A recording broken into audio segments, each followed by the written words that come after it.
Hello everyone, আজ হলো Christmas. আজকে সকালটা শুরু করলাম কেক খেয়ে।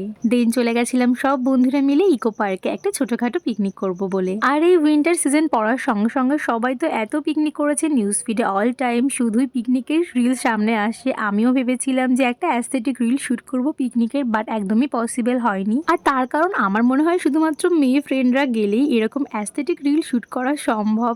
আর আমরা তো সব ছেলে মেয়ে সবাই একসঙ্গে গেছিলাম, ওরা তো এরকম ধরনের রিল শুট করতে চাইছিল না, অনেক জোর করে এইটুকু করিয়েছি। এবার দেখে নাও আমাদের পিকনিকের মেনুতে কি ছিল। অ্যাকচুয়ালি আমরা সবাই যে যার বাড়ি থেকে কিছু কিছু রান্না করে নিয়ে গেছিলাম, যেমন ছিল বাসন্তী পোলাও আর তার সঙ্গে ছিল চিকেন কষা। অ্যাকচুয়ালি আমরা বন্ধুরা মিলে সবাই যখন বেরোই তখন তো রেস্টুরেন্টেই খাওয়া দাওয়া করি, না হলে অনলাইন অর্ডার করি। তো এইভাবে বাড়ি থেকে রান্না করে নিয়ে গেলাম ফার্স্ট টাইম। আরো বেশি মজা হতো যদি জায়গায় বসে সবাই মিলে একসাথে রান্না করতে পারতাম। তারপরে আর বেশি দেরি না করে তাড়াতাড়ি সবাই খেতে বসে গেছি, কারণ অনেকটাই বেলা হয়ে গেছিল। আর আমি আর অন্বেষা মিলে সবার প্লেটে অল্প অল্প করে সার্ভ করে দিলাম। এরপর কি করলাম সবকিছু সেকেন্ড পার্টে শেয়ার করবো, তাই দেখতে চাইলে প্লিজ চ্যানেলটাকে সাবস্ক্রাইব করে দিও। আর মিনি ব্লগটা ভালো লাগলে একটা লাইক করেই দিও।